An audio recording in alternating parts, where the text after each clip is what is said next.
Assalamualaikum warahmatullahi wabarakatuh.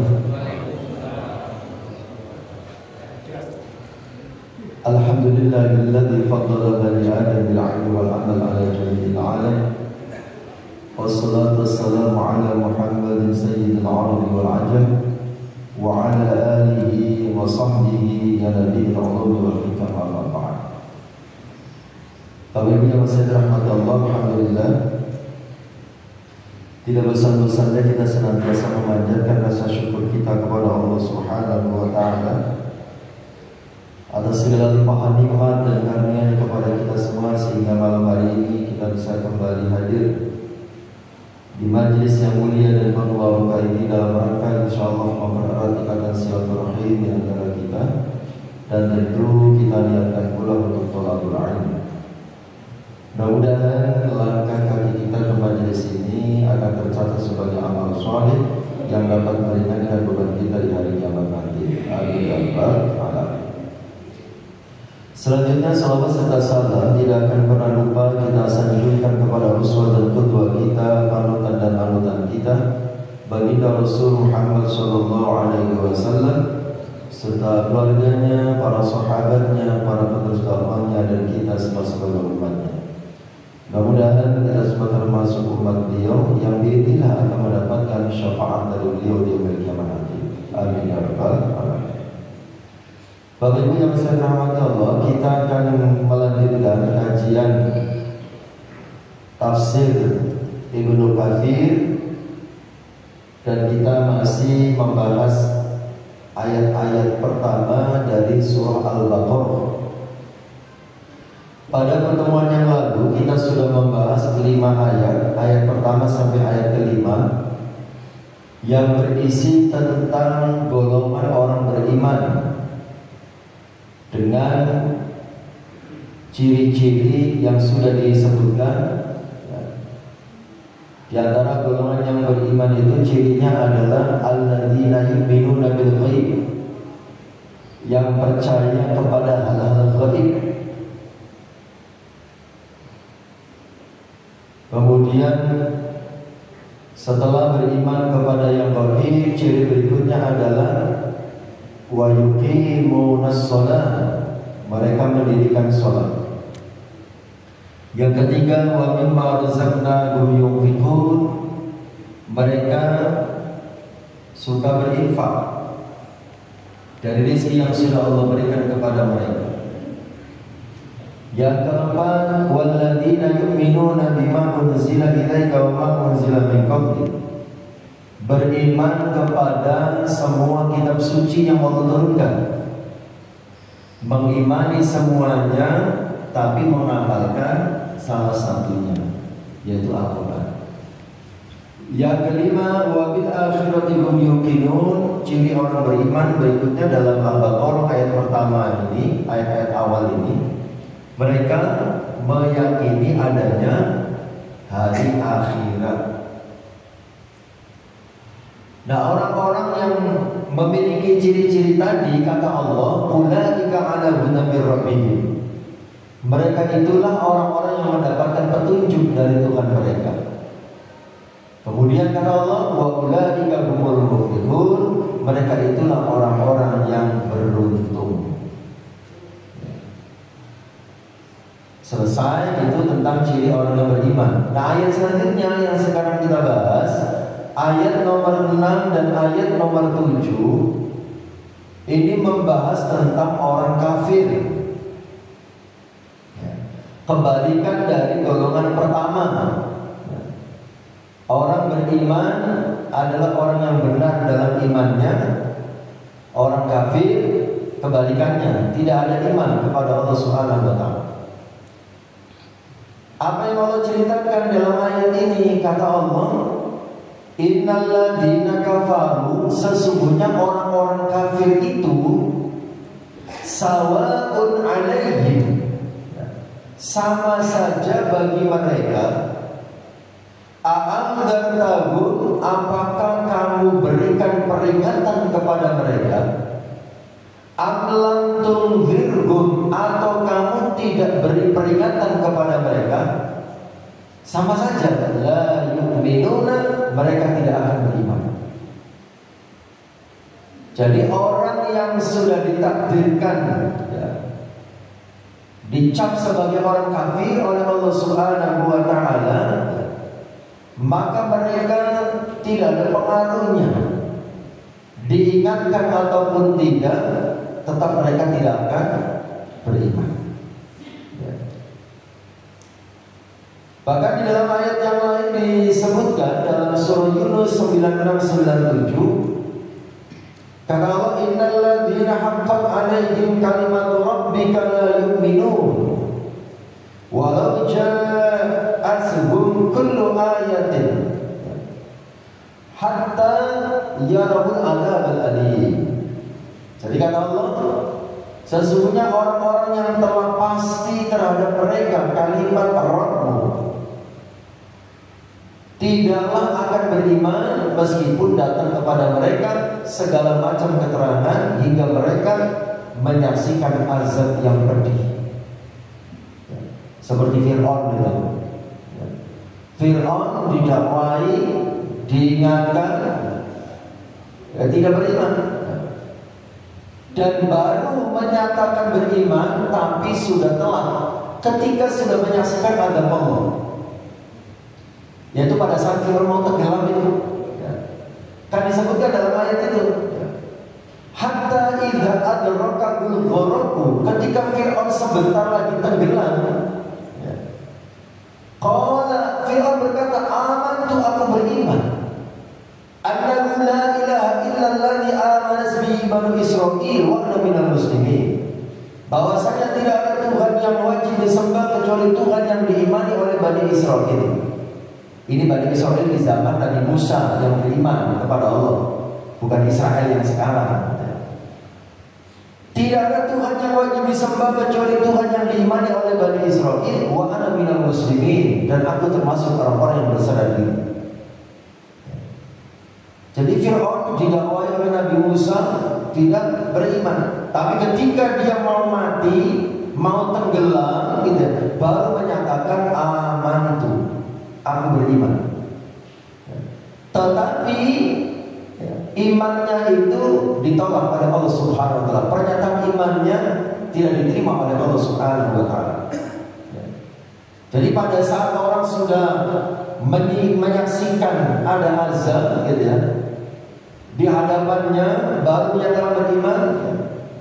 Kata Allah, walam yakun yanfa'uhum imanuhum, keimanannya sudah tidak ada artinya, sudah tidak ada manfaatnya. Bapak Ibu yang saya dirahmati Allah Subhanahu wa taala, maka di dalam tafsirnya dijelaskan bahwa Ali bin Abi Thalha meriwayatkan dari Ibnu Abbas, dahulu Rasulullah sangat menginginkan semua orang itu beriman dan mengikuti petunjuk. Jadi pada saat Rasulullah berdakwah awal-awal itu, Rasulullah menginginkan semuanya beriman, semuanya mengikuti petunjuk. Tetapi Allah Subhanahu wa taala mengingatkan bahwasanya orang-orang kafir yang sudah ditakdirkan tidak mendapatkan hidayah dari Allah Subhanahu wa taala tidak ada pengaruhnya didakwai ataupun tidak. Tetapi Rasulullah sallallahu alaihi wasallam tetap mendapatkan perintah untuk berdakwah. Laksanakan saja perintah berdakwah. Masalah nanti ada yang beriman atau tidak ada yang beriman, itu bukan tugas Rasulullah, itu bagian Allah Subhanahu wa taala. Makanya di dalam ayat yang lain Allah mengatakan, fa inna ma 'alaikal balagh wa 'alaina al-hisab. Sesungguhnya tugasmu hanya menyampaikan saja, sedangkan kamilah yang menghisab amalan mereka. Dalam ayat yang lain, surat Hud ayat 12, innama anta nadhir. Sesungguhnya kamu hanyalah seorang pemberi peringatan. Wallahu ala kulli syai'in wakil, dan Allah pemelihara segala sesuatu. termasuk kita, ya Bapak Ibu yang dirahmati Allah, pada saat kita mengajak orang lain melakukan kebaikan, ya, tugas kita itu hanya mengajak, ya, tugas kita itu hanya menyampaikan. Masalah yang diajak mau berubah menjadi lebih baik atau tidak, itu sudah bukan wilayah kita, sudah bukan tugas kita, sudah bukan bagian kita, ya. Jadi mengajak tetap saja terus kita lakukan, ajak orang, ajak keluarga untuk melakukan kebaikan, seperti ngajak sholat jamaah, ngajak menghadiri pengajian, atau mengajak kebaikan-kebaikan yang lainnya. Laksanakan saja tugas itu, tetapi kita tidak perlu terbebani dengan hasilnya. Orang yang diajak mau atau tidak, itu urusan hidayah Allah. Jadi kita tidak boleh marah ketika orang yang diajak bolak-balik diajak gak mau, apalagi sampai mengucapkan, "Oh, sampai gak tak bolong," gitu ya. Bolak-balik diajak, bener kok gak tahu gelem gitu. Nah, itu gak boleh begitu. Itu bukan bagian kita menentukan hasil. Tugas kita itu hanya mengajak. Jangankan kita, ya, Kanjeng Nabi saja ketika agak memaksa agar pamannya yang bernama Abu Thalib beriman, itu ditegur oleh Allah. Innaka la tahdi man ahbabta walakin Allah yahdi man yasha.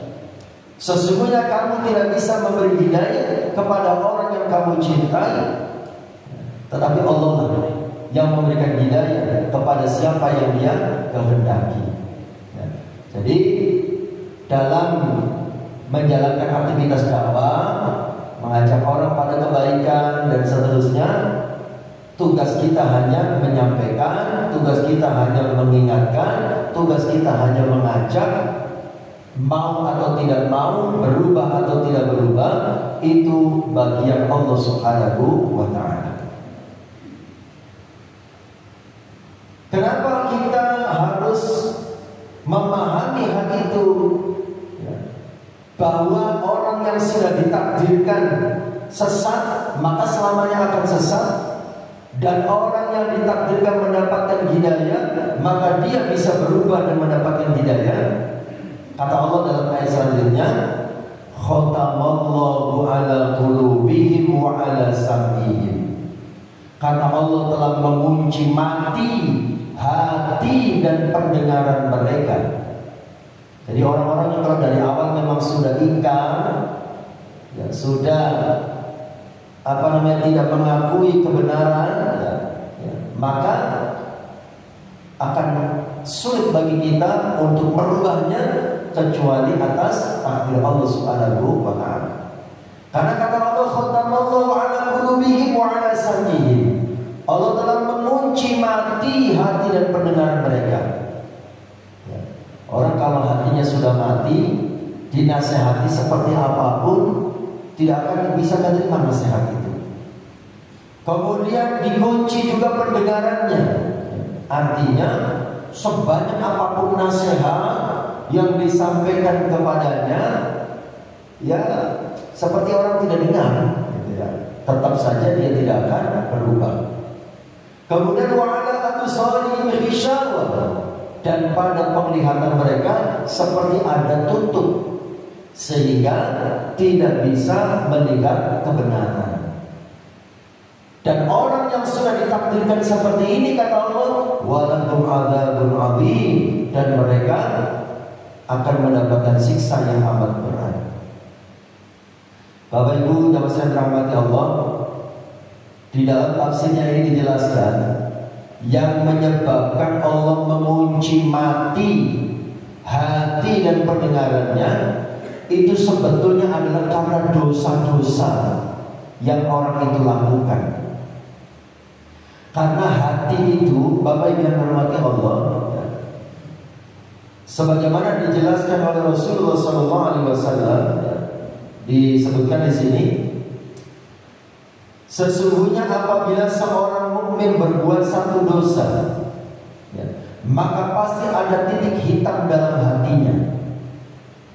Apabila ia bertobat dan mencabut dirinya dari dosa itu serta mencari keridhaan Allah, maka hatinya akan kembali menjadi bersih dan mengkilat. Tapi jika dosanya bertambah, maka bertambah pula titik itu hingga meliputi hatinya. Ya. Jadi yang membuat orang itu susah menerima kebaikan, ya, itu karena banyaknya dosa-dosa dan kemaksiatan. Makanya iman itu yazid wa yanqus, iman itu naik turun. Yang menyebabkan iman itu naik adalah amal soleh. Yang menyebabkan iman itu turun adalah dosa-dosa. Ya. Makanya para ulama membuat satu kayak semacam tolak ukur, ya, bisa menjadi bahan introspeksi buat kita. Kata para ulama, kalau kita itu merasa berat untuk melakukan amalan sunnah, kalau amalan wajib kan insya Allah pasti kita kerjakan, ya. Semalas apapun amal wajib pasti kita kerjakan.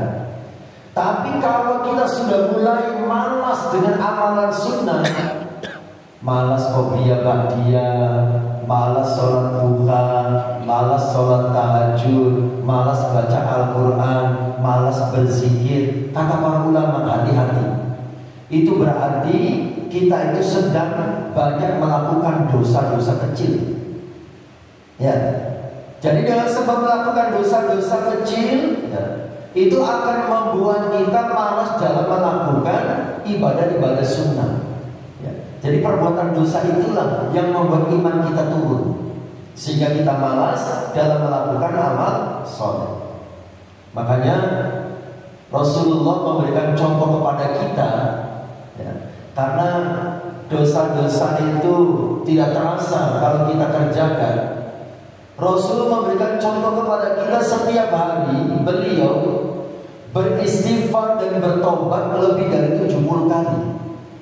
Itu kanjeng Nabi, ya. Padahal sudah pasti diampuni dosanya, ya, dan sudah pasti masuk surga. Itu masih memberikan contoh kepada kita. Itu sebetulnya memberikan contoh buat kita. Katakan Nabi, wallahi demi Allah, inilah astaghfirullah, sesungguhnya aku beristighfar, mohon ampun kepada Allah, wa atubu ilaih, dan bertobat kepadanya, fil yaumi, dalam satu hari, aktsara min sab'ina marrah, lebih dari 70 kali. Itu kanjeng Nabi. Nah, kita tentunya harusnya lebih banyak lagi istighfar, ya. Jadi Bapak Ibu yang dirahmati Allah, perbanyak istighfar, mohon ampun kepada Allah, ya, supaya dosa-dosa kita diampuni. Kalau dosa sudah diampuni, kita akan semangat lagi dalam melakukan ibadah, ya. Jadi itu bisa menjadi tolak ukur, kata para ulama. Kalau kita sudah mulai arah sana ibadah, khususnya ibadah sunnah, berarti kita sedang banyak dosanya. Cepat sadari, kemudian perbanyak istighfar, mohon ampun kepada Allah. Kemudian kita paksa kembali, ya, untuk memperbanyak amal soleh. Jadi yang membuat Allah mengunci mati hati orang kafir atau orang yang ingkar itu sebetulnya karena dosa-dosa mereka sendiri, ya. Baik, itu terkait dengan orang kafir, ya. Jadi orang kafir itu artinya orang yang ingkar, ya. Ingkar kepada Allah, ingkar kepada kebenaran Rasulullah, ingkar kepada kebenaran Islam dan Al-Quran, ya. Itu diapakan pun tidak akan berubah, ya. Mau didakwai ataupun tidak, tetap tidak akan berubah, ya. Tetapi karena kita tetap mendapatkan perintah untuk berdakwah, dakwah itu tetap harus dilaksanakan. Kalau di kehidupan kita kan lebih sering berdakwahnya kepada sesama orang Islam, gitu, ya. Tidak berdakwah kepada orang non-Islam, karena berdakwah kepada orang Islam itu juga penting, ya, supaya dia tetap istiqomah dengan keislamannya, supaya dia semakin paham dengan Islamnya, sehingga dia bisa komitmen dan tidak akan gampang berubah atau berpindah kepada keyakinan agama lain. Nah, pada saat kita berdakwah sekalipun kepada sesama Islam, tadi di awal sudah disampaikan, ya, tugas kita hanya menyampaikan, bukan menentukan hasil. Ya. Jadi kalau orangnya tidak mau, ya, kita tidak boleh marah dan tidak boleh mengubah sikap kita dalam pergaulan. Ya, tetap kita seralungi, tetap kita sapa, tetap kita ajak bicara. Barangkali dengan sikap baik kita yang terus kita tunjukkan, akhirnya Allah memberikan dia hidayah untuk berubah menjadi lebih baik. Kemudian ayat berikutnya, Bapak yang dirahmati Allah, setelah orang beriman sudah, orang kafir sudah, nah yang ketiga, ada orang yang kelihatannya tampak beriman tapi sebetulnya tidak beriman. Ini yang paling susah, ya, menyikapinya. Kalau orang yang beriman dengan iman yang benar, kita bisa melihat dan menyaksikannya dan bisa merasakannya. Kalau orang itu kafir dengan jelas kafirnya, kita pun bisa jelas bagaimana menyikapinya. Golongan yang ketiga ini yang susah, namanya golongan munafik, ya. Itu disebutkan di dalam surah Al-Baqarah ini.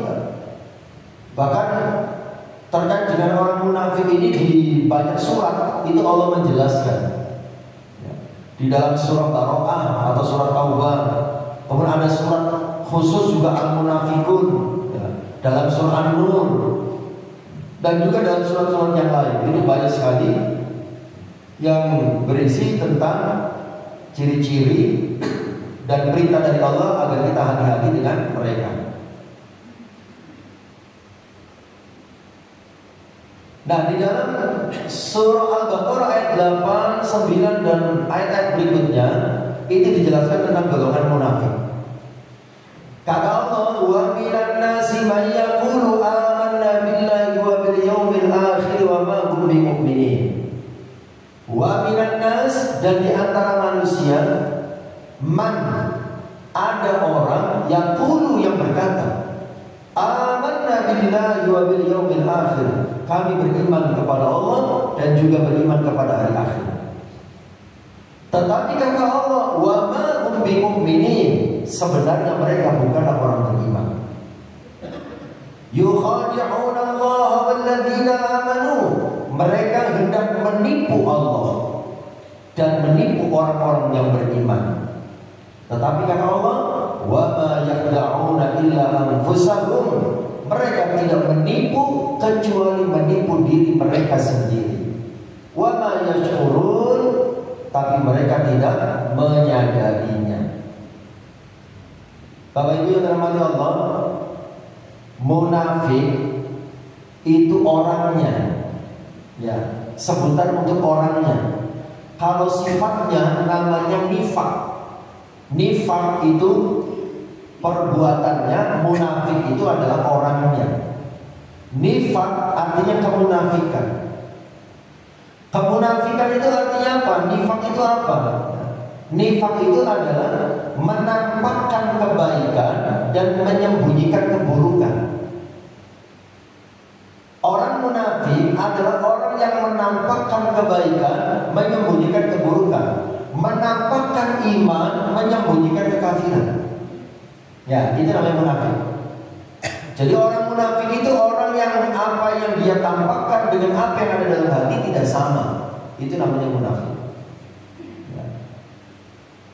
Nah, Bapak yang dirahmati Allah, nifak ini ada dua macam. Kemunafikan itu ada dua macam. Yang pertama nifak i'tiqadi, kemunafikan yang bersifat keyakinan.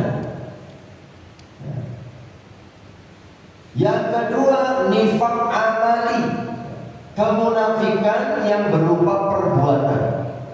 Nah, contoh kasusnya bedanya begini. Nifak i'tiqadi, kemunafikan yang bersifat keyakinan. Contoh kasus sholat. Orang yang memiliki kemunafikan i'tiqadi, nifak i'tiqadi, ada orang dia sholat, nggak ada orang dia tidak sholat. Ini namanya nifaq i'tiqadi, kemunafikan yang bersifat keyakinan. Ada orang dia sholat, nggak ada orang tidak sholat. Ya. Nah kemudian yang kedua nifaq amali, ya. Kemunafikan dalam bentuk perbuatan. Contoh kasusnya begini dalam bab sholat. Ada orang dia sholat, tidak ada orang dia pun tetap sholat. Bedanya ada orang sholatnya dibagus-baguskan, nggak ada orang sholatnya asal dikerjakan. Nah ini namanya nifaq amali, gitu. Nah kita ada potensi tergoda dalam nifaq amali, ya, ada potensi sekalipun tidak semuanya, gitu ya. Tapi ada potensi tergoda melakukan nifaq amali. Nah antara nifaq i'tiqadi dan nifaq amali ini konsekuensinya berbeda.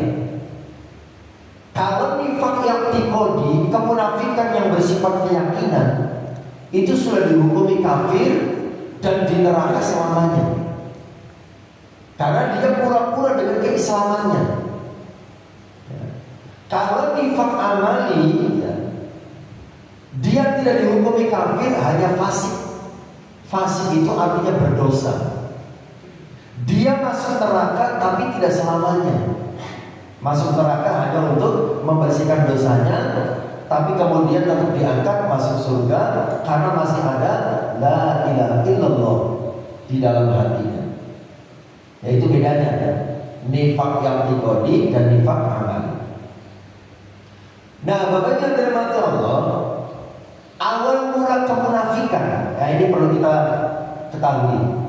Sejarah adanya orang munafik, gitu ya. Awal mula kemunafikan disebutkan, dijelaskan, kemunafikan itu munculnya, munafik itu di periode Madinah. Ketika Rasulullah hijrah ke Madinah, itu muncul orang-orang munafik di situ. Pada periode Mekah itu tidak ada orang munafik. Kenapa? Karena orang kafir dominan dan mayoritas, sehingga orang kafir tidak perlu menyembunyikan kekafirannya waktu periode Mekah. Ya. Jadi kalau di daerah-daerah yang didominasi oleh orang kafir, maka orang kafir itu tidak perlu menyembunyikan, tidak ada yang menyembunyikan kekafirannya. Dia tunjukkan kekafirannya terang-terangan. Bahkan kalau daerah-daerah yang didominasi oleh orang kafir, orang Islam pasti akan tertindas. Ya. Sebagaimana pada waktu Nabi di periode Mekah. Ya. Ketika Nabi hijrah ke Madinah, ya, awal-awal pertama masih belum ada pengaruhnya, ya. Tapi setelah terjadi perang Badar, nah itu perang pertama dalam sejarah Islam, ya, mulailah, ya, umat Islam pegang kendali, Rasulullah pegang kekuasaan, ya. Mulailah di situ muncul orang munafik. Siapa orang munafik itu? Orang kafir yang pura-pura dengan keislamannya. Ya.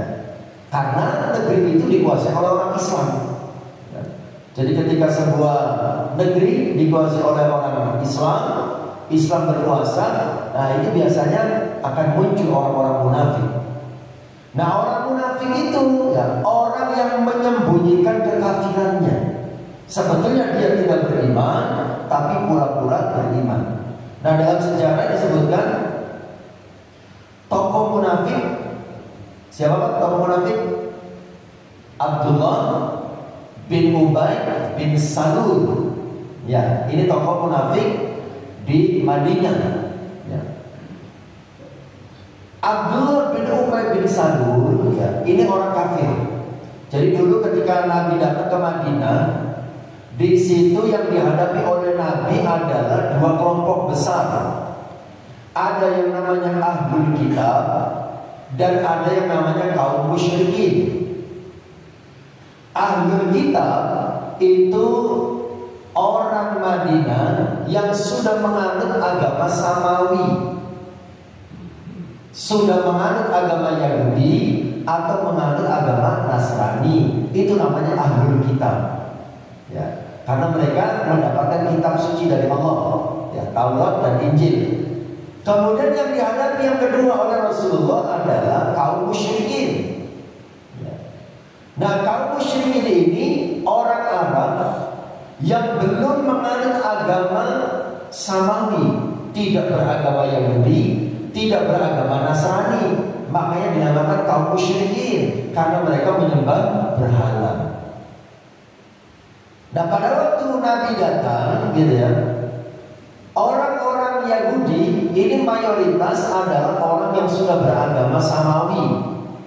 Ada yang beragama Yahudi, ada yang beragama Nasrani.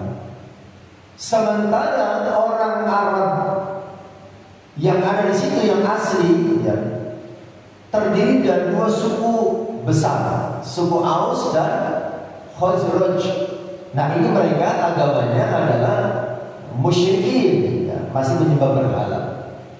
Ketika Rasulullah SAW datang, awalnya Abdullah bin Ubay bin Salul ini menjadi pemimpin di antara mereka, ya, di antara penduduk Madinah.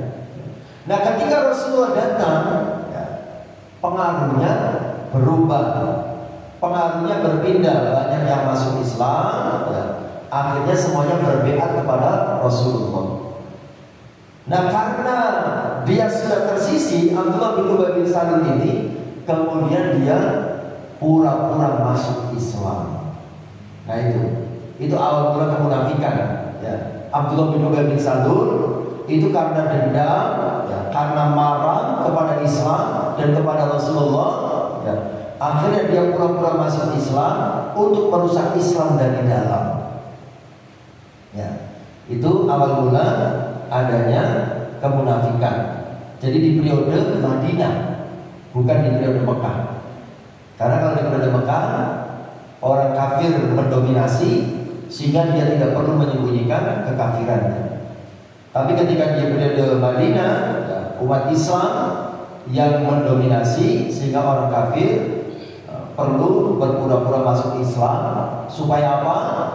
Supaya ekonominya, bisnisnya tidak terganggu, kemudian apa yang menjadi hajatnya bisa cepat terpenuhi karena beragama Islam, gitu. Bapak Ibu yang saya dirahmati Allah Subhanahu wa taala. Kemudian ayat berikutnya,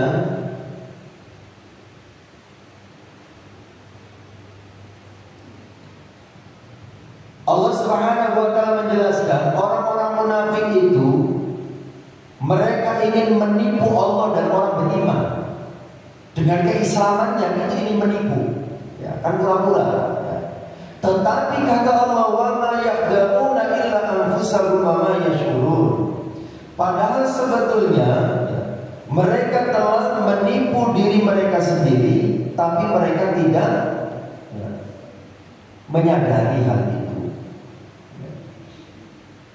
Jadi kata Imam Ibnu Katsir ketika menafsirkan ayat ini, mereka hendak menipu Allah dan orang-orang beriman. Dengan cara apa menipunya? Dengan menampakkan keimanan dan menyembunyikan kekufuran. Mereka menyangka tiga hal. Pertama, mereka menyangka telah menipu Allah dengan ucapan itu. Maksudnya dengan ucapan aku beriman, ya. Mereka menyangka telah berhasil menipu Allah. Yang kedua, mereka mengira bahwa ucapan itu, ya, bermanfaat di sisi Allah. Bahwa dengan mengatakan aman itu dianggapnya itu bermanfaat, ya, di sisi Allah. Yang ketiga, menganggap bahwa perkataan mereka itu yang mengatakan beriman, ya, itu akan diterima, ya, oleh mayoritas kaum muslimin pada waktu itu. Nah, ternyata, ya, hal itu tidak seperti yang mereka sangkakan.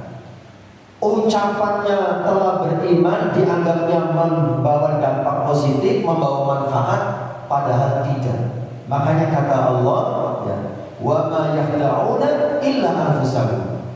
Sebetulnya mereka telah menipu diri mereka sendiri. Dianggapnya dengan sikapnya itu akan membawa kebaikan, tapi justru sebaliknya akan membawa dampak yang buruk baik di dunia ataupun di akhirat, karena ucapannya yang pura-pura masuk Islam tersebut. Bapak Ibu yang dirahmati Allah, kenapa orang munafik bersikap seperti itu? Ya.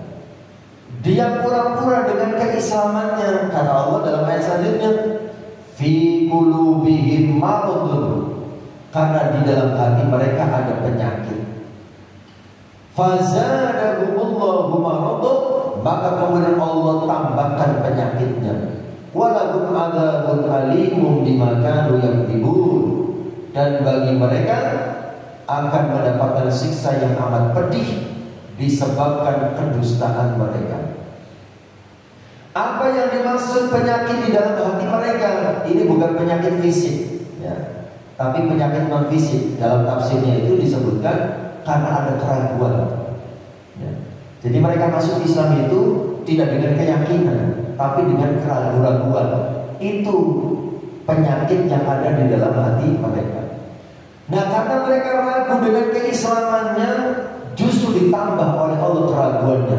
Fazadahumullahu maradun, ya. Ditambah keraguannya oleh Allah Subhanahu wa taala, sehingga disebutkan di dalam ayat yang lain, At-Taubah 124-125, fa'amal ladina amanu fazadakum imanan wa hum yastabshirun.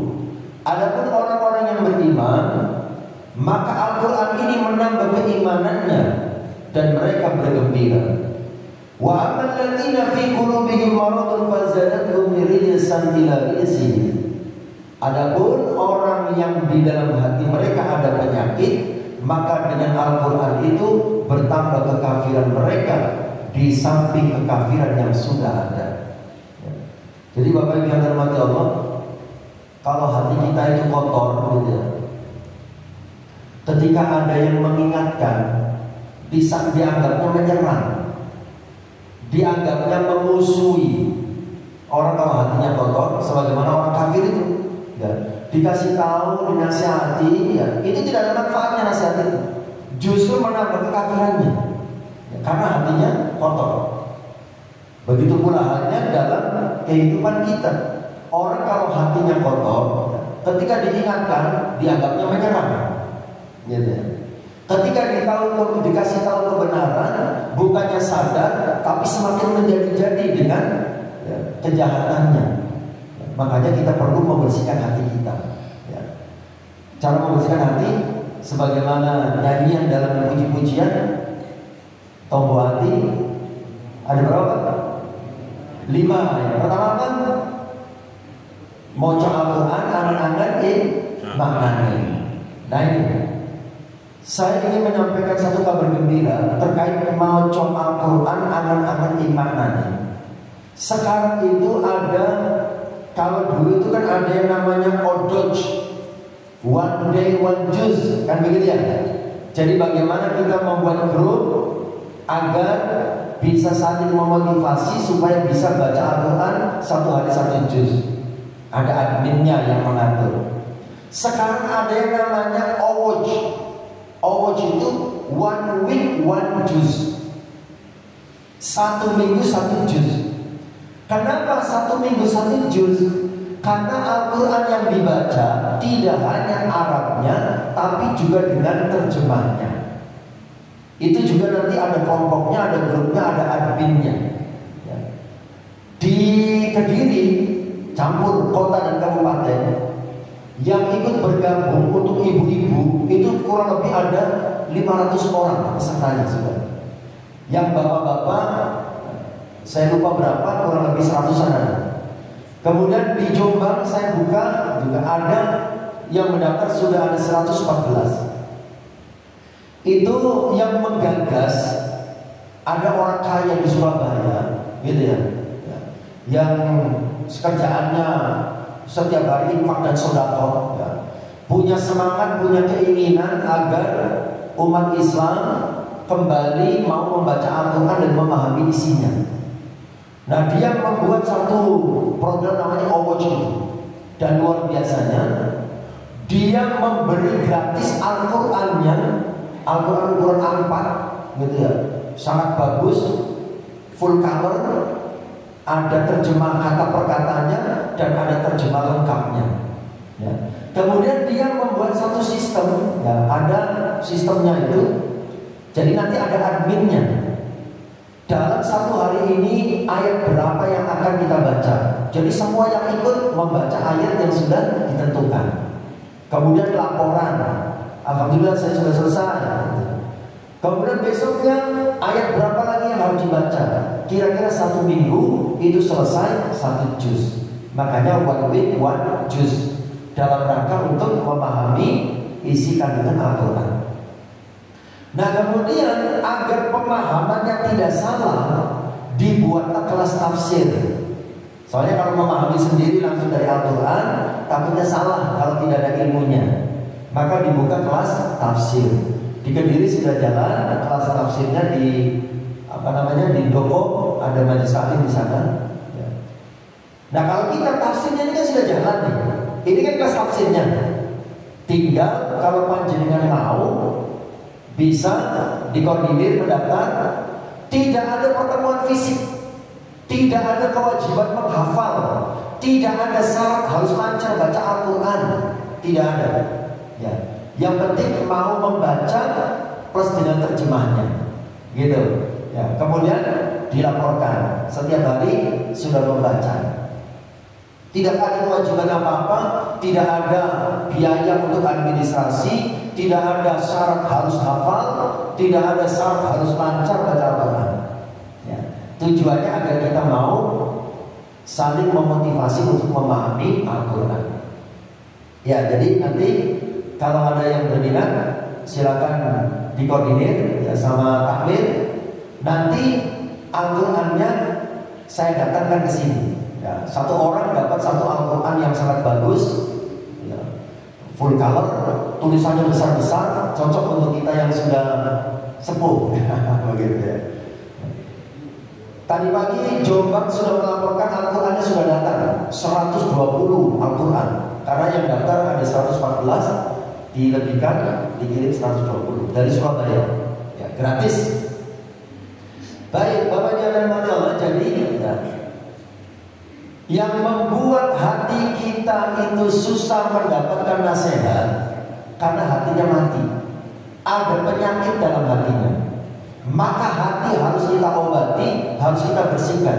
Salah satunya tombol hati adalah moco Al-Quran, anin maknanya. Ya, jadi dibaca tidak hanya Arabnya tapi juga terjemahnya. Kemudian untuk tafsirnya kita bahas sama-sama 1 bulan 1 kali di Rabu keempat. Ya. Jadi itu informasi bagi yang berminat, silakan ada yang mengkoordinir. Nanti kita datangkan Al-Qurannya, pesertanya ada berapa yang berminat. Kemudian kita bentuk adminnya, siapa yang bagian mencatat dan ngopraki istilahnya gitu, yang mengingatkan, ayo dan diwocok 1 hari ini berapa ayat harus diselesaikan. Begitu. Baik, Bapak yang dirahmati Allah, kenapa orang munafik bisa bersikap seperti itu? Karena dalam hatinya ada penyakit dan Allah menambah penyakitnya. Apa penyakitnya? Dalam hatinya ada keraguan terhadap kebenaran Islam, sehingga akan ditambah keraguan-keraguannya oleh Allah Subhanahu wa Ta'ala. Kemudian berikutnya masih terkait dengan orang munafik. Ayat 11 dan 12. Wa idza qila lahum la tufsidu fil ardi qalu innama nahnu muslimun. Ala innahum humul mufsiduna walakin la yashkurun. Jadi kalau nanti panjenengan sudah ikut program Awatch, pada saat kajian tafsir seperti malam ini, jenengan pegang Al-Quran sendiri-sendiri, ya. Kita bahas ayatnya, Ya, sambil dengan lihat tulisannya biar tahu maksudnya. Wa idza qila lahum, dan ketika dikatakan kepada orang munafik. Habis waktunya. Baik, Bapak Ibu yang dirahmati Allah, waktunya habis. Insyaallah kita lanjutkan pada pertemuan yang akan datang, masih membahas tentang orang munafik supaya kita tidak terjebak dalam kemunafikan. Kalau kita tahu ciri-cirinya, kita hindari. Jangan sampai kita masuk dalam golongan orang munafik. Demikian kita akhiri dengan hamdalah dan kafaratul majlis. Alhamdulillahirabbil alamin. Subhanakallahumma wa bihamdik, asyhadu an la ilaha illa anta, astaghfiruka wa atubu ilaik. Wassalamualaikum warahmatullahi wabarakatuh.